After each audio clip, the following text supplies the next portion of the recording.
in the afternoon on Wednesday, November 5th, here in Korea. Welcome to our newscast. I'm Hwang Ji-hye. We start off in the United States as vote counting is underway for the 2014 midterm elections. A dramatic political power shift is taking place in Washington as the Republicans have retaken control of the Senate. The GOP has gained all 6 seats needed to claim a majority. Connie Lee has more. The polls are now closed and Americans have spoken. Tens of millions turned out to cast their ballots in the midterm elections on Tuesday. And according to projections out of the U.S., the Republicans have retaken control of the Senate. One of the first victories of the night was Republican leader of the Senate, Mitch McConnell of Kentucky. Seen here casting his vote earlier in the day, McConnell is now set to be the Senate's majority leader now that he has been re-elected. The first gain for the Republicans came from Shelley Moore Capito, who won the Senate seat for West Virginia. Republicans needed to pick up 6 more seats to claim the Senate, and by Tuesday night, local time, they did. The Republicans now control both chambers of Congress. U.S. voters know the midterms will have a huge impact on the political future of the country. It's a turning point as to which way the government goes and as to who controls the House and Senate. And it's important to me. I think it's important to everybody. Analysts have been predicting a Republican victory as President Barack Obama's approval ratings have fallen to the lowest point of his administration. According to the latest Gallup poll, Obama's approval rate was only 42%, with 53% disapproving of his job as president. In early exit poll results, about half of all voters said the economy was the most important issue at this election, with most voters displeased with both parties for not being able to cooperate in Washington. Connie Lee, ARIRANG News. Now shifting gears, America's top diplomat has once again asked for China's help in getting North Korea to give up its nuclear program, saying support is not only wanted but necessary. Pyongyang, meanwhile, on the same day said it has no interest in discussing the matter with Washington. Kim Hyun-bin reports. U.S. Secretary of State John Kerry says he hopes to work closely with China to make North Korea realize that its current path only leads to a dead end. In a speech at Johns Hopkins University on Tuesday, Kerry said North Korea will only realize security and prosperity when it gives up its nuclear program. The U.S. diplomat also stressed the importance of cooperation with China on non-proliferation. Last week, Kerry praised Beijing for putting pressure on the North by putting limitations on trade going into the country. China is North Korea's last remaining major ally and a key provider of food and fuel supplies. Kerry is scheduled to visit China this week for a range of multi-bilateral meetings, a week ahead of President Barack Obama's visit to Beijing for the APEC Leaders Summit. Kerry's comments come as North Korea ruled out holding talks with the United States regarding either its human rights or nuclear issues. A spokesperson from the North's Foreign Ministry said Tuesday Pyongyang would not discuss such topics with enemies that aim to topple the regime, adding it's only willing to speak with countries that respect its sovereign rights. Watchers say the official statement linking human rights and nuclear issues could be an attempt to influence Washington ahead of a possible UN General Assembly vote on a resolution against North Korea's human rights abuses. Kim Hyun-bin, ARIRANG News. Meanwhile, South Korea's unification minister has criticized the North for backing out of a second round of high-level talks, saying Pyongyang's attitude has broken the faith of inter-Korean agreements. Meeting with dozens of foreign ambassadors in Seoul on Tuesday, Yoo Gil-jae stressed the importance of sticking to commitments to break the vicious cycle of mutual mistrust. He also urged North Korea to take part in talks without preconditions. The two Koreas agreed to meet for high-level talks in late October or early November, but the North canceled them over the flying of anti-Pyongyang leaflets by South Korean activists across the border. And the White House says President Barack Obama will meet with Chinese President Xi Jinping when he visits Beijing next week for the APEC summit. At the center of the discussion will be how to shape the new model of relations between the two superpowers and, of course, how to deal with North Korea's nuclear threat. Hwang Ji-hye has the details. In their first major meeting since the Sunnyland Summit in June last year, Presidents Barack Obama and Xi Jinping are expected to try and answer a tough question. What will the relationship of their nations look like in the future? The White House says Obama will hold bilateral talks with his Chinese counterpart next Wednesday in Beijing on the sidelines of the Asia-Pacific Economic Cooperation Summit. President Xi wants a new model of great power relations in which Beijing will have a bigger say in the region. China has been taking strides by escalating maritime confrontations, launching new diplomatic initiatives like the Asian Infrastructure Investment Bank, and toughening its position on issues like cybersecurity. While Washington has resisted such ambitions, U.S. Secretary of State John Kerry stressed the importance of getting the relationship right. The U.S.-China relationship is the most consequential in the world today, period. And it will do much to determine the shape of the 21st century. That means that we have to get it right. The two leaders will also discuss regional and global issues ranging from North Korea's nuclear program, the Ebola outbreak, pro-democracy protests in Hong Kong, and China's territorial dispute with Japan in the South China Sea. President Obama's six-day, three-nation trip also takes him to Burma and Australia. Hwang Ji-hye, ARIRANG News. And in a rare move for the reclusive state, North Korea is hosting a fine art exhibition at its embassy in Britain. The Telegraph reports that Pyongyang sent 4 artists to London to capture scenes of the city for 2 days. It said the men came from the country's elite Mansudae studio, an artist's collective tasked with creating portraits of leader Kim Jong-un and his family. The exhibition, initiated by a UK-based art historian, is open to the public through this Friday.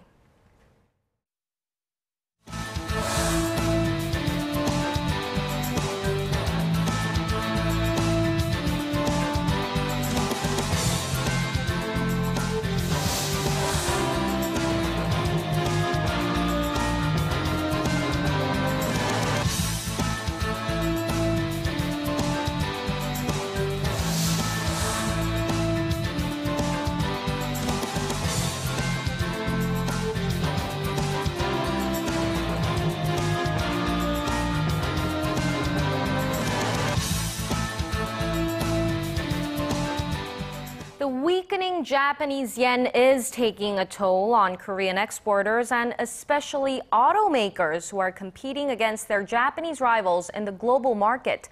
Park Ji-won has the details. The Bank of Japan's announcement of expanded monetary stimulus measures last Friday, worth trillions of yen, sent the stock prices of Korea's largest automakers, Hyundai and Kia Motors, slipping by more than 5% on Monday. Additional drops were recorded Tuesday, stripping Hyundai of its staunch second-place position in terms of market capitalization in Korea. Analysts say the fall is largely due to negative expectations that the Korean auto giant will not be able to keep up profitability and stay competitive against its Japanese counterparts. Taking advantage of enhanced profits due to the weakening yen, Honda and Toyota have been focusing on technological improvements to their vehicles, like boosting fuel efficiency. Korea should keep in mind that the weakening yen will make them more competitive in terms of price and quality of products. The effects of the weakening yen is not only hitting Korea's big conglomerates, but also sending strong shockwaves to smaller companies.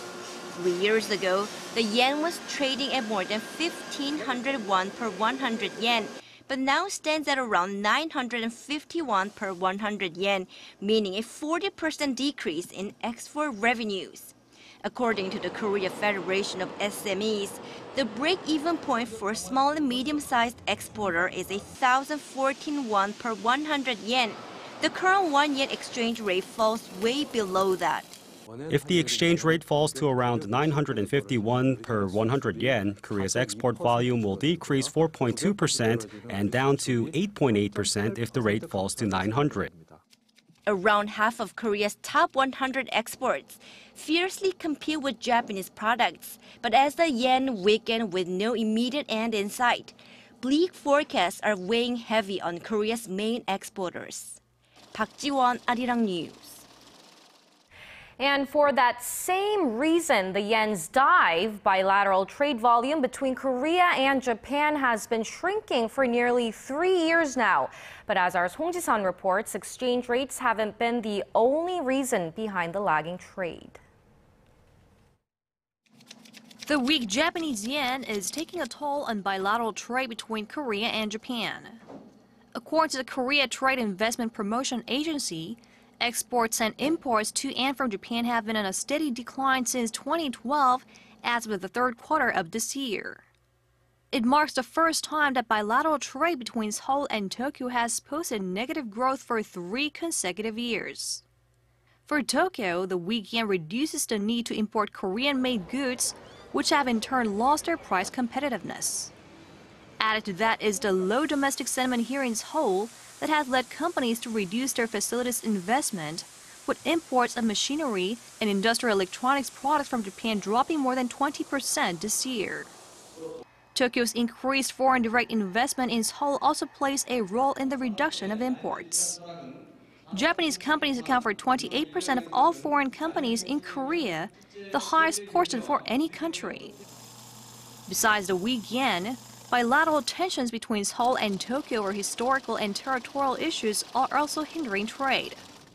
Japan is Korea's third largest trade partner after China and the United States, at a trade volume of $95 billion last year. Hwang Ji-hye, ARIRANG News. Staying on the country's economic front, the won-to-yen exchange rate may be causing headaches for the nation's exporters, but there's one industry that's enjoying the opposite experience. Hanatour, one of the country's biggest traveling agencies, saw its number of Korean tourists to Japan jump over 120% in October from a year earlier. Interpark, another travel agency, saw its customers to Japan soar nearly 200% during the same period. Travel to Japan had been on a downward spiral following the Fukushima nuclear disaster in 2011, but analysts say the weak yen has driven the recent surge in demand. The Japanese government also amended the country's duty-free system last month to lure more tourists.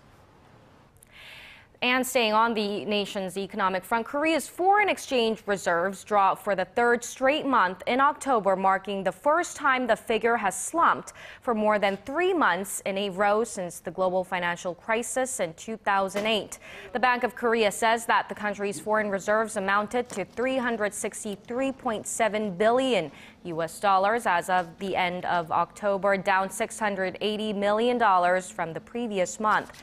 The central bank attributed the decline of the weakening euro and British pound against the greenback. And Korea is known for its chaebol, or conglomerates that dominate the domestic economy, but that leaves little room for new startups to flourish. And that is shown in a new report which says more than half of newly established companies were spearheaded by conglomerates. Connie Kim reports. The playing field for Korean businesses have gotten steeper over the past decade, with the big getting bigger and fewer companies getting their feet on the ground. Among Korea's largest 500 companies, management evaluation firm CEO Score says just 164 have been around for less than 20 years. Now that's a drop from nearly 200 from a decade ago. Look a little closer and the problem becomes even more apparent, as 63% of the newly established companies were spearheaded by conglomerates. Looking at the recent businesses that have been newly established, most are related to the auto industry, IT, and electronics. While conglomerates were branching out with their affiliates, only 12% of the 500 largest companies in Korea were startups. The IT sector made up a large portion of that figure, topped by the internet portal site Naver and gaming development company NCSoft. In the short term, CEO Score forecasts a tough road ahead for the establishment of new companies, citing the sluggish domestic economy, but said efforts to create a more startup-friendly environment were needed. While smaller companies are trying to make inroads, the Korean economy continues to be dominated by long-running giants such as Samsung Electronics, Hyundai Motor, and Hyundai Heavy Industries. Connie Kim, ARIRANG News.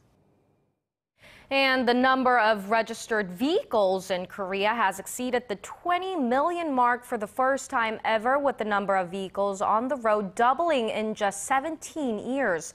The country's transport ministry says that as of the end of last month, Korea became the world's 15th nation and Asia's 4th to surpass the 20 million mark. China has the most registered vehicles in Asia, followed by India, Japan, and Korea. The Korean government has been collecting related data since 1945, and it took 52 years for Korea to exceed the 10 million mark. Ministry officials say the growth in number of registered vehicles reflects the size and importance of the country's auto market.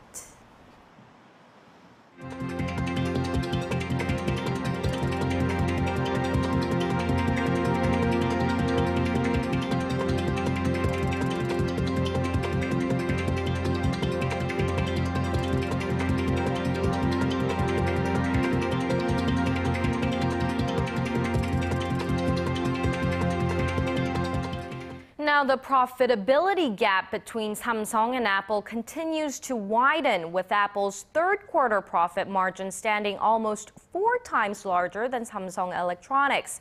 Samsung recorded an operating profit margin of 7% in the July to September period, far below Apple's 27%. Now that means Samsung gains $7 in profit out of every $100 worth of products sold, while Apple gets $27. The Korean tech giant's profitability has trailed Apple's since 2011. And the low earnings report from Samsung Electronics in the third quarter has started a ripple effect that has prompted local security firms to downgrade their forecasts for other firms. They say the impact is likely to carry over well into next year. Kim Ji-yeon reports. One by one, local securities firms are lowering their projections for Korean shares next year, citing a lack of growth momentum in the domestic economy. Kyobo Securities Company points to a faster than expected slump in exports as one of the main reasons, citing an earnings shock from Samsung Electronics in the third quarter of this year. There is no growth engine to supplement the low earnings performance of Samsung Electronics. The country's automobile sector isn't likely to improve anytime soon, either due to low global demand, and this will spill over to Korean shares next year. The analyst adds the shares may fluctuate within a wide margin as the Korean economy undergoes structural reforms. Projections for this year's main benchmark Kospi aren't all that bright either, as the gap between Korean shares and global shares are widening. The Kospi fell nearly 4% from the start of the year, the steepest drop among Asian countries. In contrast, the Dow Jones reached an all-time high, rising nearly 5% over the same period, while Japan's Nikkei inched up 3.5% on the back of Tokyo's expansionary monetary policies. Kim Ji-yeon, ARIRANG News. Over on Korea's political front, pension reform is the hot topic on the last day of a parliamentary questioning session at the National Assembly today. But if the opposition party is going to go along with the ruling party's plan to overhaul the system, it wants something in return. Ji Myung-gil has more. The ruling Saenuri Party may be ready to make a deal to make sure its plans to overhaul the nation's pension scheme for public servants passes through. If we don't reform the pension program, the government will record a pension deficit of some $9.2 billion each year, which will be a disaster for our future generations and create a national burden. We ask for the cooperation of civil servants. Pundits believe the ruling and opposition parties are working on a closed-door agreement that gives each side a concession to make it happen. The ruling party would gain support for its pension reform plans, while the main opposition New Politics Alliance for Democracy would get a parliamentary investigation into the 4 major rivers project, a green growth project launched under the previous Lee Myung-bak administration. 3 out of 4 people are calling for a parliamentary probe into the 4 major rivers project. The probe is aimed at digging up how taxpayer money was used. There is no reason for the rival parties to quarrel over the issue. Environmental activists have long been critical of the $20 billion project, claiming that it has seriously harmed water quality and river ecosystems. The opposition has said it would only consent to the pension reform bill after a social consensus is reached, but the party has said that modifying the pension system is needed for fiscal sustainability. The parliamentary bill would seek to rein in the pension system that would require some $46 billion in taxpayer money over the next 10 years. The governing Saenuri Party says all pending bills, including the pension reform bill, could be up for discussion, raising hopes that a bipartisan deal may be reached soon. Kim Young-gil, ARIRANG News. On a brighter note, yesterday we looked at an enormous Buddha scroll painting being shown at the National Museum of Korea. And today we go back to the museum for a look at another limited time exhibition, this time including works from all across Asia. Our Im Yoon-hee takes us to the scene. East Asia is home to some of the world's most fascinating works of ancient art. And many of these masterpieces have been collected and studied over time at the National Museum of Korea. And now they're on display as part of a new limited exhibition that aims to shed light on the various artworks recovered during colonial Korea. In the span of just 35 years, the Government General Museum of Korea at the time collected rare Asian artifacts found across the Asian continent, from the ancient tombs of the Han Dynasty in China to the Korean peninsula and shores of Japan. During those days, Kita-Kyushu was closely related to the Korean peninsula. Many moved from Kita-Kyushu to Korea, leading to similarities between the cultures. The museum then changed its name to the Yi Royal Family Museum of Art and purchased many other ancient relics, like the pensive Bodhisattva, one of the most valuable sculptures of Chinese Buddhist art in Korea. And these works, along with around 200 other pieces, are now a source of better understanding the turbulent times of colonial Korea, from an art collector's perspective. Im Yoon-hee, ARIRANG News.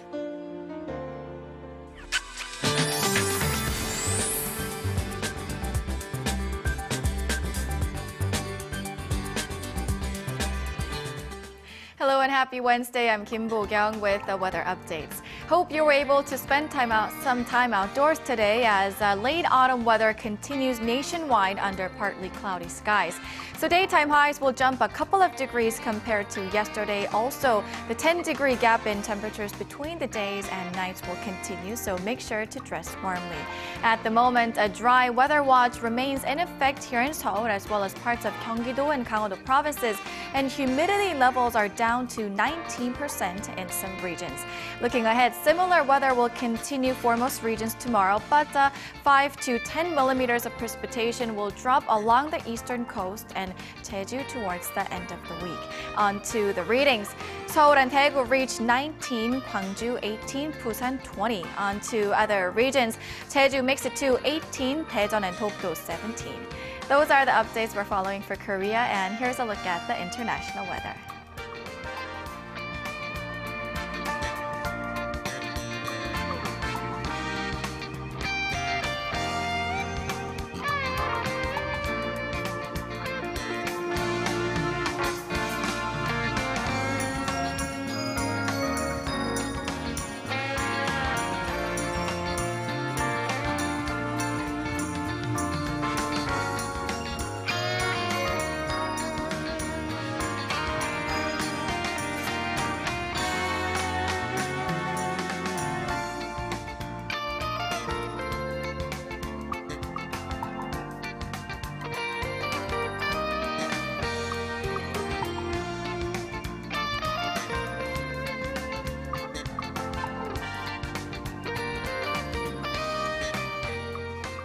And that's all for now. I'll be back with more updates at 6 p.m. Korea time. Stay tuned and thanks for watching.